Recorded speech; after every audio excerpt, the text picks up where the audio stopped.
Welcome to wiper voice YouTube channel. Daily trends எடுத்து பார்த்துக்கிட்டு இருக்கோம். ஸோ அந்த மாதிரி இன்னைக்கு என்ன ஹாட் டாபிக் என்பதை நம்ம கவிஞர்கள் சொல்லுவாங்க. கவிஞர்களே, இன்னைக்கு என்ன hot topic? Wiper voice YouTube channel நேயர்களுக்கு அன்பு வணக்கம். நான் உங்கள் ராசதமிழன்.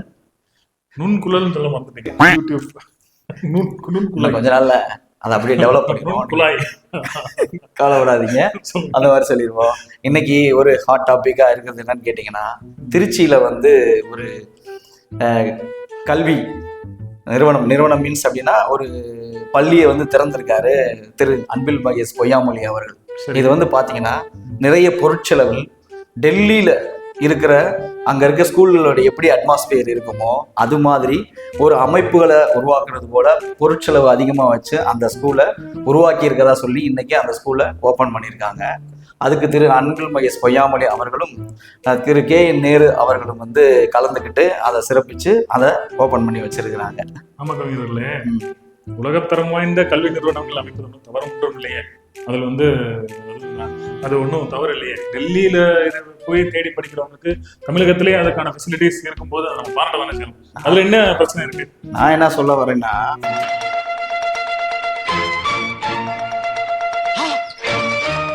அழகானதல்ல, அதுதான் எனக்கு தோன்றுகிறது. கவிஞர்களே, அதாவது என்ன சொல்ல வர்றீங்க? என்ன எதுக்காக சுத்தி வளைச்சு நேரம்? எல்லாவற்றிலும் முதன்மையா இருக்கும் நாம் நம்மை போல் அவர்கள் இருக்கிறார்கள் என்று காட்ட வேண்டுமே தவிர அவர்களை போல் யாம் இருக்கிறோம் என்பதை காட்டுவது சால சிறந்தது அல்ல. கவிஞர்களே, என்ன திடீர்னு செந்தமிழ்ல புலந்துகிட்டுறீங்க? நேர்களுக்கு விளக்குற மாதிரி நம்ம பாசல என்ன திடீர்னு தமிழ்ல அப்படி நீங்க ஒரு மாதிரி எனக்கு ஒன்றும் விளங்கவில்லையே. 2 நாளைக்கு முன்னாடி தானே பிறந்த நாள் போச்சு. ஓஹோ,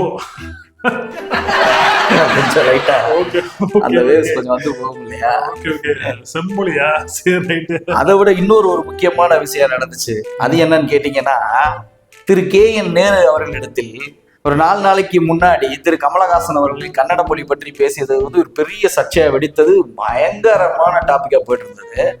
அதை பத்தி கேள்வியை நிருபர்கள் கேட்கிறாங்க. அந்த கேள்வி அவர் கேட்டதுக்கு அவர் என்ன சொல்லியிருப்பாரு நீங்க நினைக்கிறீங்க? ஆமா, நானும் பார்த்தேன். அதாவது நிருபர்கள் செய்தி ஊடகங்கள் கேள்வி கேட்குது. கமலஹாசன் அந்த கனடா தொடர்பான ஒரு பிரச்சனையை எழுப்பி கேள்வி கேட்கிறாங்க. அந்த நேரு அவரும் ஓப்பன் ஸ்டேட்மெண்ட் கொடுக்குறாரு.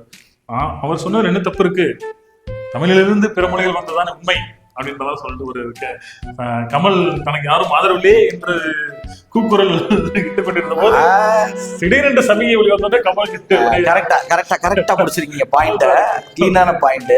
நேரு அவர்கள் எப்படி சொன்னார் அப்படின்னா, தமிழிலிருந்து பிறந்ததுதான் மலையாளம், கன்னடம், தெலுங்கு மற்றும் பிற மொழிகள்.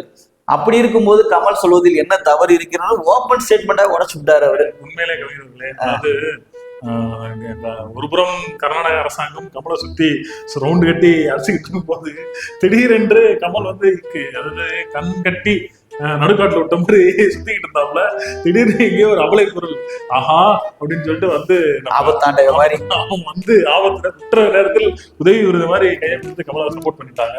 அதுக்குதான் இன்னைக்கு கமல் அவர்கள் ஒரு ஸ்டேட்மெண்ட் விடுத்திருக்காரு. என்ன சொல்லியிருக்காரு அப்படின்னா, என்னை வாழ வைத்த தெய்வங்களான தமிழ் மக்களுக்கு மிக்க நன்றியை தெரிவித்துக் கொள்கிறேன். எனக்கு இவ்வளவு சப்போர்ட் பண்ணுவீங்கன்னு நான் எதிர்பார்க்கவே இல்லை. ஆனா எனக்கு இவ்வளவு தூரம் சப்போர்ட் பண்ணதுக்காண்டி தமிழ் மக்களுக்கு நான் மீண்டும் நன்றியை தெரிவிச்சுக்கிறேன் சொல்லி இன்னைக்கு ஒரு ஸ்டேட்மெண்ட் விடுத்திருக்காரு. அதை சொல்லிட்டு போட்டோம். அதாவது என்ன, கே சப்போர்ட் பண்ணாரு, தமிழக மக்கள் சப்போர்ட் பண்ணலையே. அது கமலஹாசன் சொல்லியிருக்காரு. இப்ப இன்னைக்கு அதை சொல்லியிருக்காரு ஒரு ஸ்டேட்மெண்டால. ஓகே, ஒரு புறம் நீங்கள் சொல்வது உண்மையா என்றலாம், மறுபுறம் இந்த நம்ம ரஜினி விஜய் போன்றவர்கள் ஒரு புது படம் ப்ரமோஷன் ஆனதுக்கு என்ன பண்ணுவாங்கன்னா ஒரு ஸ்டண்ட் அடிப்பாங்க, பாத்துருக்கீங்களா? கண்டிப்பா கண்டிப்பா. ஸோ அதே போல இவர் தக் லைஃப்ன்ற ரிலீஸ் ஆனதுக்கு தேவையான விளம்பரப்படுத்துறாரோ, அது விளம்பரத்திற்கு தமிழக அரசியல் செய்யறவன் ஒரு பேசுறாங்க. தக் லைஃபுக்கு ஒரு தக் லைஃப் கொடுத்துருக்காரு. ஆமா, இல்லைங்கனால உற்றுநோக்கு என்ன அப்படின்னா, தமிழ்ல பேர் வைக்கணும்னு சொல்லிட்டு தக் லைஃப்ன்ற படத்துக்கு தமிழ் இஷ்யூ கன்னடா இஷ்யூ சம்மந்தப்பட்டு பேசிட்டு ஒரு ஓடு ஓட்டு போயிட்டாங்க. கண்டிப்பா கண்டிப்பா, எல்லாம் ப்ரமோஷன் செய்யற வேலைதான்.